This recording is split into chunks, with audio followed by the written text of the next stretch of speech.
Hello, I'm Dr. Maria Nemeth. I'm a clinical psychologist and a master certified coach, and I want to welcome you to this webinar called How to Build Trust in 3 Minutes or Less, Opening the Trust Door. Most of us have reasons for wanting to create trust in 3 minutes or less, especially if we're dealing with people on a day-to-day basis. For example, if you're a physician, you want to know that when you walk through the door, that you can create a sense of rapport and trust with your patient very quickly because you have maybe 8 to 15 minutes to be with that person, and you want to create the possibility that they're actually going to follow through with the treatment regimen that you have prescribed. If you're a business person or a salesperson, you want a client or prospective client to know that you have their interests at heart, that you are providing them with the best service or product possible. If you're a financial advisor, you want a client or prospective client to be able to relax in your presence so that he or she can actually talk about their relationship with money and their financial future, feeling comfortable in doing that in front of you. And if you're a coach, you want your prospective client, whether that person be an executive or someone who just wants to become successful in life, you want that prospective client to have a sense that you are going to be in their corner, that you are going to support them in every way possible to become successful at what they want to do. The second kind of trust takes a longer time to develop, but it takes opening the trust door. In this second kind of trust, this is trust that's developed over time, so that once you open that trust door, you provide service with integrity. You do what you say you're going to do so that your client knows that they can count on you. Getting back to the first kind of trust, which is opening that trust door, I want to give you some tips and techniques today for doing exactly that. And before I do, I want to give you a model or paradigm that I developed over the years working with thousands of people about how our brain creates our own experience of social situations. I call this paradigm the 4-box model. Interestingly enough, it has 4 boxes. So let's look at this paradigm so that you can make use of the tip that I give you at the end of this webinar. You'll see in the upper left-hand corner, box number 1, we'll put the word conclusion in that box. What do I mean by that? Our brains are naturally constructed so that we can create mental models about what's going on around us. Malcolm Gladwell, in his book Blink, talks about this, and you can see from his research, as possibly from your own experience, that you want to know what's going on in any given situation.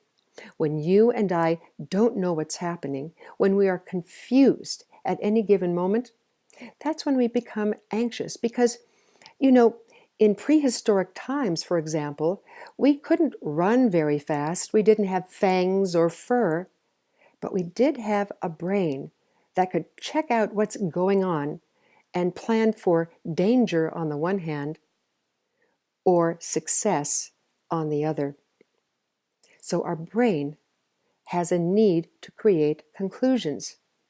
The minute our brain creates a conclusion, that is to say, we focus upon the conclusion, whether we know we're focusing upon it or not, automatically our brain begins to give us evidence to support that that conclusion is correct.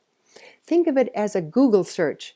Our brain is a kind of a computer where when you put in the search box, give me evidence for the fact that this is going to be a very difficult social interaction, the brain automatically gives us evidence to substantiate that.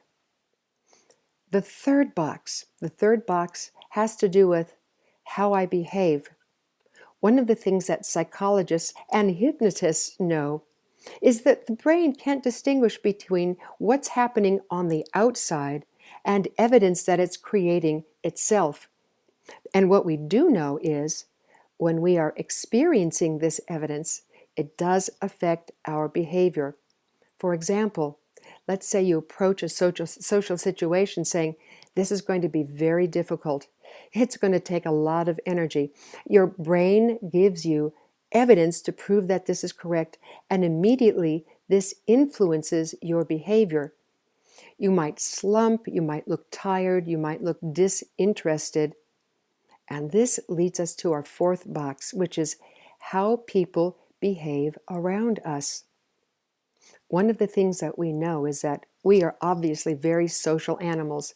I mean, can't you tell in a moment whether a person is glad to see you or not? Of course you can. Why? Well, whether it has to do with mirror neurons or our ability to read what's going on in any situation, we can become very sensitive to how someone is reacting to us.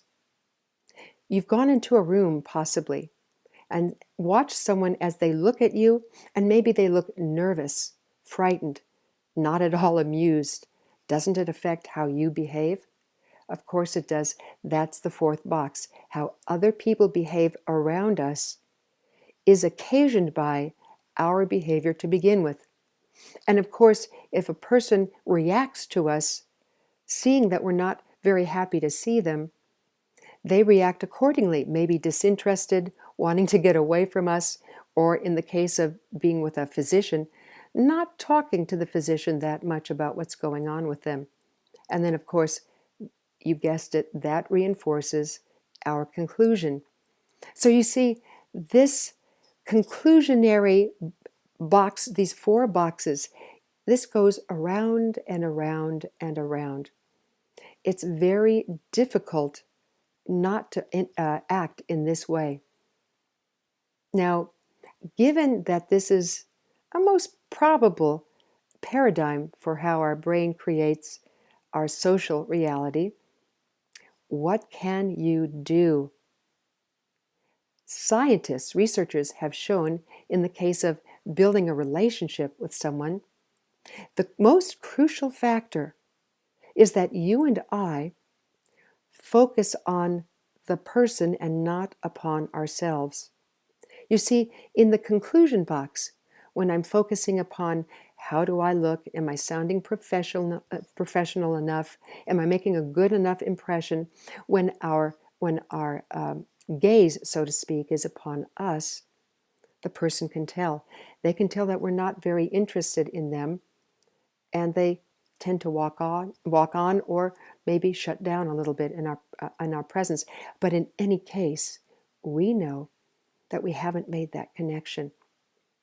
What do you do? Well, this is my tip for you. And it's based upon some work done by Rick Hanson in his book, Hardwiring Happiness.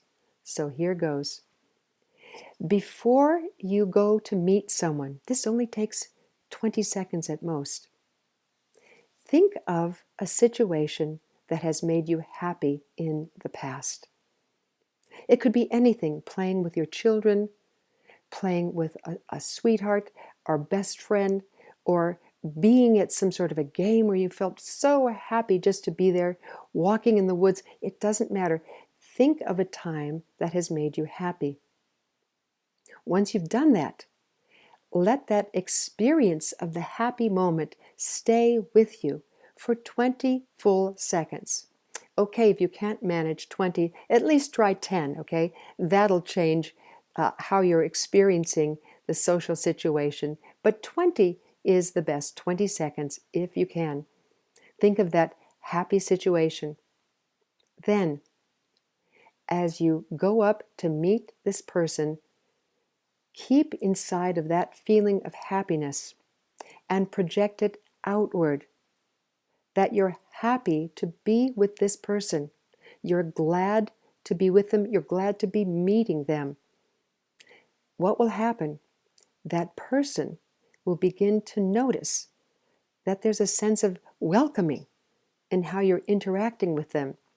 As a matter of fact, as you begin to interact, as you begin to think about them, you could think the following things.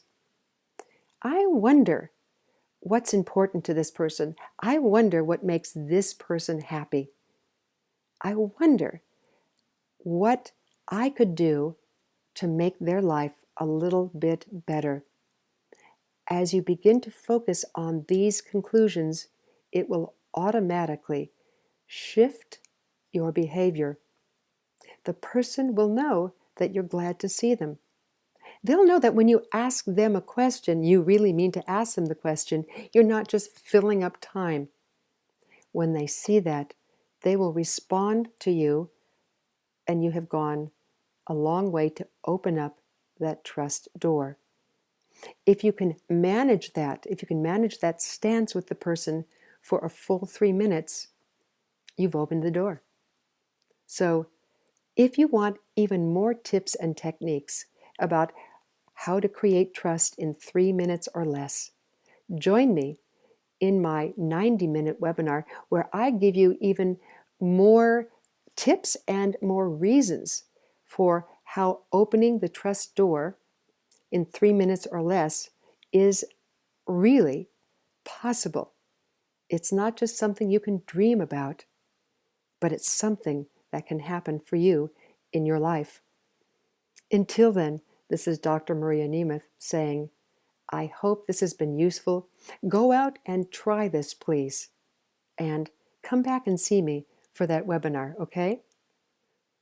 It's called The $1 Million Trust Factor. Thank you. Best wishes to you. Bye for now.